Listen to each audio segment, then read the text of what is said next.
Row for Show Productions presents Humble Beginnings, the Undrafted podcast. Welcome to Humble Beginnings, the Undrafted podcast. I'm your host, Rochelle Hamilton Jr. This is episode 48 of the Undrafted podcast, and we got some breaking news on Twitter via CBS Sports. Luke Walton and the Los Angeles Lakers have decided to mutually agree to part ways.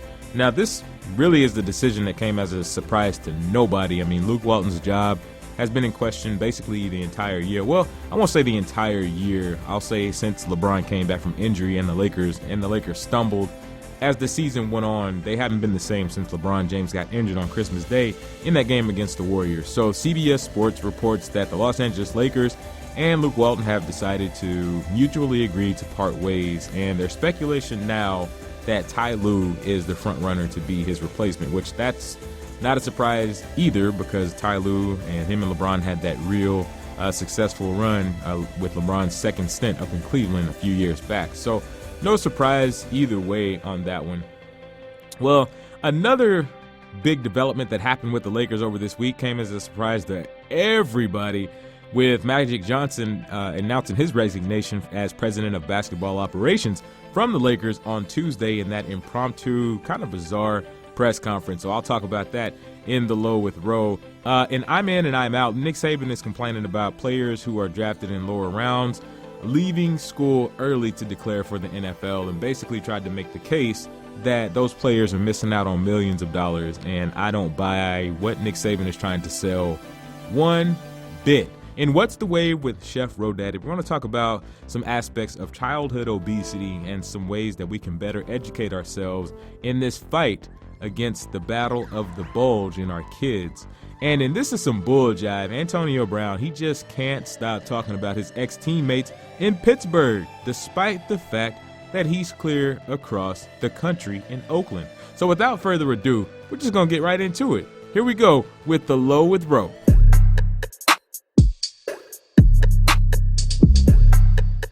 Magic Johnson rocked the NBA world Tuesday when, without any warning to anybody, he stepped down as the Lakers' president of basketball operations. Now, he held an impromptu press conference inside the Lakers' practice facility and broke the news through the media. Now, in addition to this, he also said that he did not tell Lakers owner Jeanie Buss or LeBron James of his decision before he went public with it. What a stunner.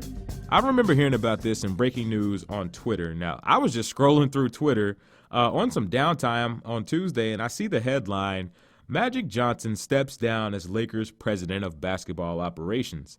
And when I saw that, I almost basically fell out of my chair because I'm like, bro, what is going on in Los Angeles? Because I was just as shocked as anybody else when I heard this. But I was even more shocked when I went and I watched that press conference that he held. And that press conference, it was about 41 minutes long. And that press conference was one of the most honest yet bizarre press conferences that I've ever seen. Now, I liked it. For that reason, I liked it. I liked it for the fact that he was honest and he didn't give BS answers as to why he was making this decision and as to why he was going this route. Now, don't get me wrong. Magic Johnson was 100% wrong for how he went about doing it. Because at the very least, he could have at least told Jeanie Buss what he was going to do face to face, or he could have at least called her and said, hey, this is what I'm going to do. This is the decision that I've made, and here's the reason why I made it, and I'm about to go public with it, but I wanted to give you a heads up. Because it was reported that Jeanie Buss, she was on her way to the stadium for the last game of the season, and she got the phone call that this is what he did, and she just turned around and went home. So, for that, in that aspect, it's hard to defend what Magic Johnson did. He was absolutely wrong in how he did it. Now, he said he did it because he knew he couldn't tell her face-to-face because they're so close, and I get all that. But at the end of the day, man, with something like this, you kind of have to look past that and just do what doesn't want to be done at that. Because if nothing else, one of the worst things that you can do in this kind of situation is break the news to the most important people or person in the organization through the media. Because like I said, LeBron James, he was just as shocked as everybody else. Now, Magic gave some reasons for why he was leaving the job, and some of his main reasons were he said that he did not like the fact that he couldn't tweet at players without getting in trouble for tampering. He said that he didn't like the backstabbing that was coming along with the job. Now, there's reportedly an ESPN article that's dropping sometime this year that's going to paint him in a bad light. That's if Magic and his team don't get this article shut down. Now, reportedly, this article is going to document how bad he treats employees, and it's going to go along those lines. Now, Magic Johnson, everybody knows that Magic Johnson is a great businessman. He's got several other business interests that he tends to. This dude is a great business mind. And a lot of the time he wasn't even in the Lakers office when they needed him to be because he was tending to other business interests. I think one time something happened and they were looking for a statement for him to come out and make a statement, and he wasn't even in the office. He was on vacation. I think he was putting pictures and stuff on Instagram or Twitter of him and Samuel L. Jackson over in like Hawaii or somewhere. So he's got a lot of other things going on in his life that this job was really kind of holding him back from doing. You know, one of the things that he repeatedly said is that he felt like he couldn't be himself in this job. And, you know, from that standpoint, I can understand him being miserable and not wanting to do this anymore. And then on top of that, Magic also hadn't really been able to get the right pieces around the Lakers the last 2 years to put them back into playoff contention. Then the whole Anthony Davis trade, that attempted trade for Anthony Davis with the Pelicans, that blew up right in his face. That didn't help matters any. Then, you know, and going back to this press conference, man, this press conference was surprisingly honest and candid. Magic Johnson has a way of being politically correct and real at the same time, and that is extremely hard to do. He's a great speaker, though. I didn't get tired of listening to him throughout this entire press conference. But here's the thing with this entire situation. Magic Johnson just realized that he was not the best fit for this job. Now, in this press conference, he said that Serena Williams called him and asked him for some advice, and I guess during this phone call, it kind of made him realize how much he wanted to do things along that line more so than call the shots at the top of this organization. Because at the end of the day, Magic Johnson, he truly wanted to help the Lakers. I truly believe that he did, and he truly believed that he could help the Lakers. But sometimes in the role of an NBA executive, you have to make decisions that will affect people's livelihoods. And he said repeatedly that he did not want to do that. Because in the role of an NBA executive, you have to trade guys, you have to cut guys, you have to fire guys. Business decisions sometimes require you to be straight up ruthless. And he didn't want to fire people and trade people just to get better. And trust me, I get all that, but I still say he should have at least told Jeanie Buss face to face instead of doing it like this. Now, I like Magic Johnson. I like what he stands for. I like his business acumen. And I know people make the jokes about him and his HIV status and this and that and the other. But there's no defending what he did with this press conference and not telling Jeanie Buss, especially since he's as close to that family as he is. Now, from that presser, it sounds like Magic Johnson was just straight up sick and tired of the criticism that came from his bad personnel decisions. And as good of a businessman as Magic Johnson is, I mean, his personnel decisions were bad, and they deserved criticism. He deserved the criticism that he got from those decisions. And, you know, with Magic Johnson, he's a charismatic guy. He's a guy who he likes to make people laugh. He likes to make people feel good. You know, he's that kind of guy that when you're around him, he likes for you to feel comfortable around him. I mean, he doesn't like making people feel uncomfortable. He doesn't like putting people in a bad light. And on top of that, when you look at it from an athletic perspective, I mean, this dude is a NBA/Los Angeles Laker legend. I mean, as a player, Magic Johnson got very little to no criticism. He led the Lakers to the finals 9 times in 12 years. I mean, it's real hard to criticize somebody like that. So when you combine all of that, he's not really used to getting a whole lot of criticism, especially as a player. So, you know, and when you're a guy like Magic Johnson in a city like Los Angeles, I mean, when it comes to Magic Johnson, he's basically Los Angeles. I mean, the dude is a legend over there. So it's hard when your city is basically coming after you the way they came after Magic Johnson the last few years. I mean, Lakers fans don't play when it comes to winning. Now, some of his personnel decisions, I'll just go over them a little bit. I mean, he let Lou Williams go. He let Julius Randle go. He let Brook Lopez go. And Brook Lopez is a really good rim defender and a three-point shooter. 2 qualities that are perfect for LeBron James to play alongside. He's gone. Then you had the Zubac trade for Mike Muscala. that trade was a terrible move because Muscala has not been good for the Lakers since that deal went through. And to be honest with you, I'm not even being funny. I actually forgot the dude was even on the team. And, then you have the whole injury bug. Injuries hit the Lakers hard this season. Then you had the deal with the young guys, them being in their feelings about the attempted Anthony Davis trade. Now, nobody knows how that's going to play over in the future because there's a good chance, I'm not going to say a good chance, but there's a chance that these guys may not ever be fully invested in the Los Angeles Lakers as a result of that trade attempt. Then, when you bottle up all that, the Los Angeles Lakers were surrounded by chaos basically all season. And as an NBA president, you have to be on the phone with agents. You have to go overseas to scout players. You're going to trashy gyms trying to find guys that can help you win. You're negotiating contracts. You're doing all of this stuff, man. And all in all, Magic Johnson was simply in a job that he did not want, which sums up about 90% of America. Now, to show you how big a news that this was on Tuesday, this entire deal overshadowed Dwayne Wade and Dirk Nowitzki announcing their retirements from the NBA. Dirk Nowitzki, he had 30 points in his final game with the Mavericks. Dwayne Wade, he dropped 25 points and a triple dub in his final game with the Heat. So it's going to be interesting to see the direction that the Lakers go from here. I mean, you got Magic Johnson, he parts ways on Tuesday. Then you got Luke Walton, he parts ways today. So it's going to be interesting to see what happens with the Lakers from this point on. Maybe now they'll be able to get one of those big-time free agents that's coming available this summer.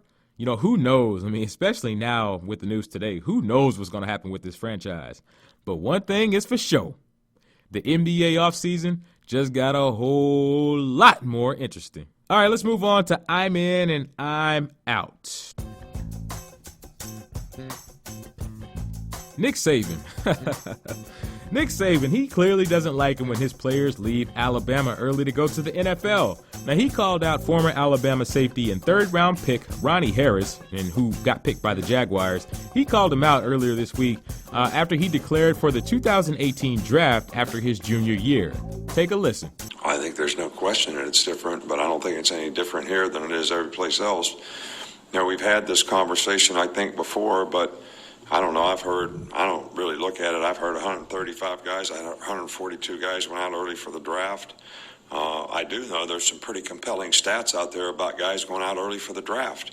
I think in the last 5 years, not counting this year, there's been 380 players or thereabouts go out early for the draft, and 25% of those guys didn't even get drafted. And another 25% weren't on a team in 3 years. So that means 50% of the guys that went out early for the draft had failed careers.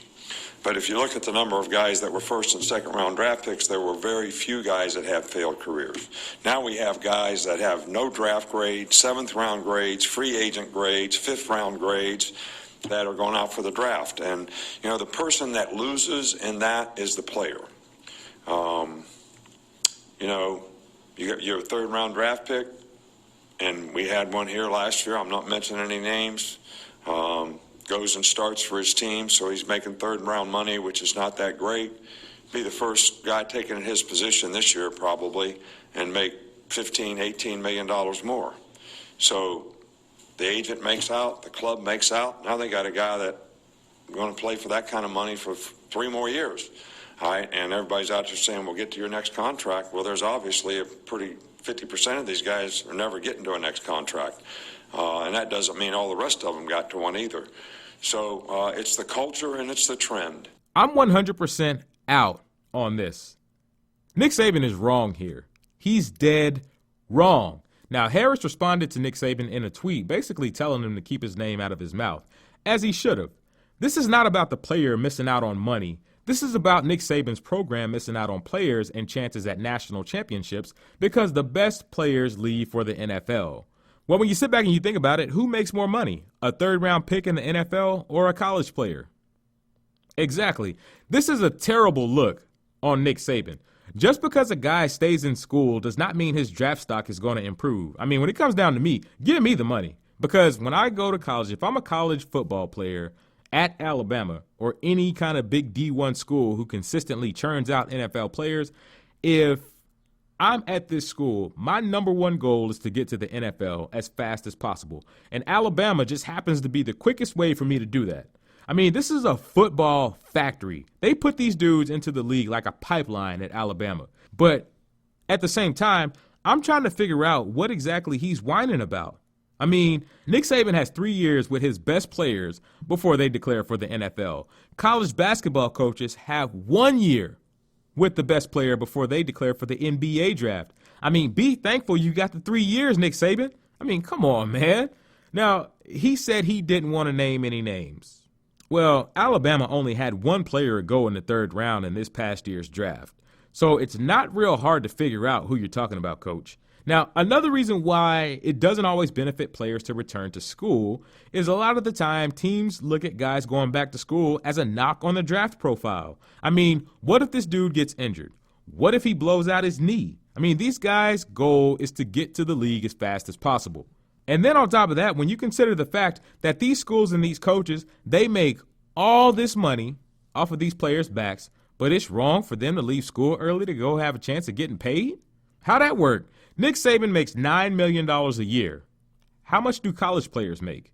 And then when you consider how the NCAA comes down on college athletes who accept money for autographs, you know, they came down hard on those Ohio State players for getting autographs. I mean, for getting tattoos for autographs. And I mean, it's been countless instances where the NCAA basically threw the book at college athletes for getting paid through some means, whether it was money or trading off services, in addition for autographs or appearances, things like that. So when you consider all of that, why in the world would a player stay in school one more year when he has a shot to go make some money? Stop with this foolishness, Nick Saban. I mean, a third-round pick in the NFL in 2018 makes anywhere from $650,000 to $800,000 a year on his first contract. And you still have the sign-in bonus and things like that to work through depending on how his contract is stacked up. So again, why would I stay in school and make more money for him, the school, and the NCAA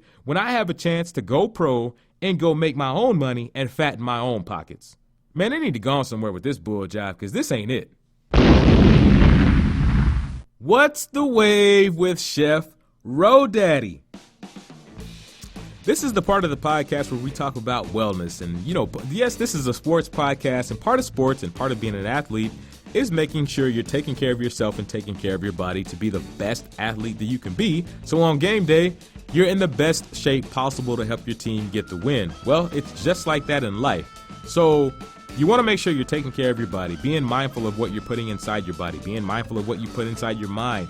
When you're talking about wellness and fitness, it's just not about physical wellness, physical fitness. You're also talking about mental wellness and emotional wellness and spiritual wellness. So when it comes down to health, health is not just physical. It's all aspects of it. But on this particular episode of the Undrafted podcast, we're going to talk about an issue that is not getting any better inside the United States or even the world. We're going to talk about the issue of childhood obesity today.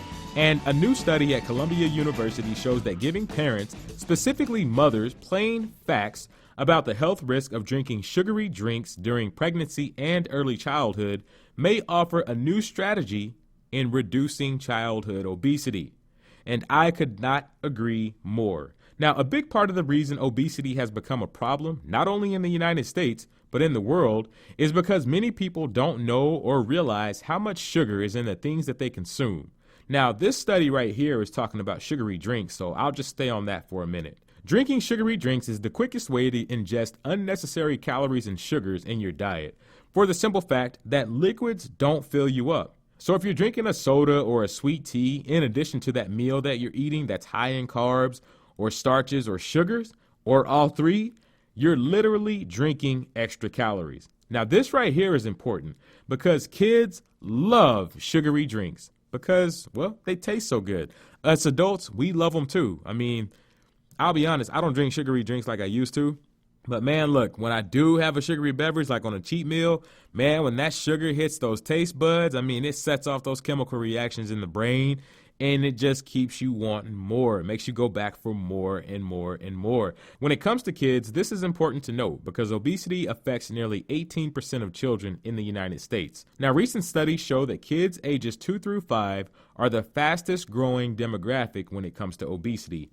This right here, folks, is officially an epidemic among our kids. Now, Jennifer Wu Baidal, assistant professor of pediatrics at Columbia University, says that more and more evidence is showing regular consumption of sugary drinks by moms during pregnancy or by kids before age 2 can increase a kid's risk of obesity later on in childhood.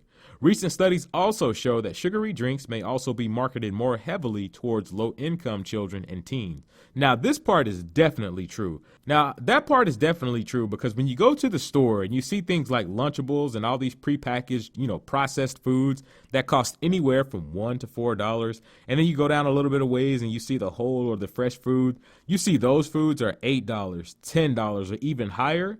Well, what do you think a lower income person is going to be more likely to buy? I mean, even higher income people would probably be more likely to go the cheaper route. Now, aside from the economic aspect, many people simply don't know or realize how much sugar is in the things that they eat and drink regularly. Because a lot of these quote unquote healthy foods and drinks are marketed as healthy, but in reality, they are straight up frauds. For instance, those naked drinks in the grocery store, you go down to the back and they're back there by like the milks and all that. They're marketed as healthy fruit smoothies that are great for you. They're packaged in bright colors. They got fruit all on the front label. I mean, the label looks really good. And to be quite honest with you, the smoothies themselves, they look really good. And then they've got catchy names like Berry Blast and Mighty Mango. And I've had these naked juices before. They do taste good, but man, the instant that juice or smoothie, whatever you want to call it, the instant that hit my tongue, I knew immediately that thing had a lot of sugar in it. Because in reality, these things are made from cheap, nutrient-poor fruit juices. That's really all they are. Now, what's the catch here is they're marketed as having no added sugars. And this is what you got to watch out for when it comes to a lot of the labels on these foods and these drinks. Because while no added sugar in the naked fruit smoothies, while that may technically be true, with as much fruit as they put inside those things, that adds up to 61 grams of sugar. Now, that's 20 more grams of sugar than a 12-ounce can of Pepsi. Now, check this out. Pepsi actually owns and makes the Naked Juice brand, and they were sued back in 2016 for misleading claims pertaining to the Naked brand. Now, the FDA, the Food and Drug Administration, they play a big part in this too, because they tend to either turn a blind eye to things like this, or they simply loosen the definition of something like no sugar added or no added sugar, whatever, so food and beverage companies, they technically get around it by technicality. This also pertains to a lot of milks and stuff, because you're starting to see a lot more versions of milk. Man, I'm not that old, man. I mean, I remember when I was a kid, you had 2% milk, whole milk, fat-free milk, and I think skim milk was basically it when it came down to white milk. And of course, you had chocolate milk and strawberry milk and things like that. Now you go back there to the milk aisle, man, they got whole milk, 2% milk, skim milk, fat-free milk, chocolate milk, strawberry milk, almond milk, coconut milk, cashew milk. And I mean, there's even different types. There's organic milk, and there's so many different types of milk that it is ridiculous. But now, you got to watch it with a lot of these different types of milk, because a lot of those different types of milk have hidden sugars in them. So be careful when you're going out and you're thinking that you're getting this milk and it's good for you and this and that and the other. Always, always, always check the label. And when you get a chance, get on Google or some search engine and look up the different names for the different types of sugar, because a lot of times what happens with these food companies, they put all these different chemicals and everything else in this food, and all it is just a different form of sugar. One form of sugar you definitely want to stay away from is high fructose corn syrup. And I don't have time to get into why it's not good for you, but high fructose corn syrup is basically, it's sugar. It's what your body breaks it down to. So look for things like that. And then on top of that, when you see labels that have a lot of chemicals in the ingredients list, you definitely want to stay away from that, because if it's got all those chemicals in it, just imagine what that's doing to the inside of your body. So yeah, if it's got a lot of chemicals in the label, try to stay away from foods like that, because if they're having to do all that to it, then that food is probably not the best thing to be putting inside your body. Now, with all that being said, in order for us, the people, to truly fight the epidemic of obesity, we must educate ourselves better and our kids. Now, if we get our kids onto good nutrition habits early on, they're going to be more likely to follow those habits as they get older. Again, eat whole, fresh foods. Those are better alternatives than processed foods. Cut down on the carbs and the starches in your diet and start getting more protein and fresh veggies. I can't stress that enough. That will do wonders for your body. When it comes down to fruit, fresh fruit is the best. Fresh fruit is good, but you also have to watch your portions when it comes to fruit because fruit still has sugar in it. Now, it's a natural sugar, so it's better for you. Your body breaks it down better and things like that. Fruit also has antioxidants, vitamins, and minerals and things like that. But again, fruit does have natural sugar in it, and sugar in any form is to be enjoyed in moderation. Now, when it comes to drink like naked juices or those naked smoothies and anything like them, personally, I would cut them out completely. Those really aren't, they really have no significant health benefits to you. You're really better off going with whole produce, which has fiber and antioxidants and vitamins and minerals and all that jazz in it. That's the better alternative to a lot of these fruit smoothies like the naked juices and things like that. So when it comes down to this, y'all, I say this all the time, we can beat this problem, y'all. We just have to educate ourselves better. And then the last topic on episode 48 of the Undrafted podcast. This is some bulljive. Antonio Brown, man. Antonio Brown, he can't stop bringing up his old teammates in Pittsburgh despite the fact that he's all the way over in Oakland. Earlier this week, AB responded on Twitter to a fan who posted that Juju Smith-Schuster was the team's MVP. AB's response was, quote, "Emotion. Boy fumbled the whole season in the biggest game of the year. Everyone went blind. Too busy making guys famous. Not enough reality these days." End quote. Juju responded in a series of tweets basically saying all he ever did was show AB love and respect since he got to the league. Yeah, this right here, this is some bulljive, big time on AB's part. Because, bruh, let it go. You're in Oakland now. You're on the other side of the country, like you're on a whole other coast. Now, you made all this noise, and you wrestled your way out of Pittsburgh. You got your way. I mean, what more do you want? Now, I was with him in the feud with Big Ben because Ben Roethlisberger, it's no secret that Ben Roethlisberger generally does not take criticism. A lot of the time he deflects it onto his teammates. So I understood where AB was coming from when he voiced his frustration with Ben Roethlisberger from that aspect. But what did Juju Smith-Schuster do to AB where he just can't help but take shots at him on social media? I mean, what AB is doing, I wonder has anybody told Antonio Brown how bad he looks doing all this? Because this right here is high school nonsense. I mean, Juju even stuck up for Antonio Brown in a game against the Bengals a while back when Vontaze Burfict blindsided AB, knocked him to the ground, and gave him a concussion. A little while later, Juju came back and straight up mollywopped Vontaze Burfict and put him on the ground in retaliation. Just like any good teammate would do. Juju took the fine and everything. And this is what Antonio Brown does to him in return. Now, fun fact, Vontaze Burfict and Antonio Brown are now teammates out in Oakland. Now, the thing with Antonio Brown, he just can't get past the fact that another guy got a chance to shine. He can't get past the fact that Juju had more catches and more yards last year. Now, even with all this, he's never taken a shot at Antonio Brown, despite the fact knowing that AB was acting a fool. Now, AB says Juju fumbled the season away in that game, but what about week 17 when Antonio Brown made up an injury excuse and missed the last game of the season? At least Juju made his mistake in battle fighting with his teammates. AB didn't even bother to show up for the last game of the season. Now, I like the fact that Juju shot back at him, as he should have, but I hope Juju picks this time to let it go. Because if you argue with a fool long enough, it gets hard for folks to tell the difference between who is who. AB, this high school foolishness right here, you know better than that. This is some bulljive. But that's my time for episode 48 of the Undrafted podcast. I want to take this time out to thank my Lord and Savior Jesus Christ for blessing me with the gifts, the talents, and the resources to do this podcast. Thank you for taking time out of your busy day to tune in. Don't forget, you can follow the Undrafted podcast on Instagram at the Undrafted Podcast or on Twitter at RoForShowPro. The Undrafted podcast is also available on Spotify, SoundCloud, Google Podcast, iTunes, and now is available on iHeartRadio.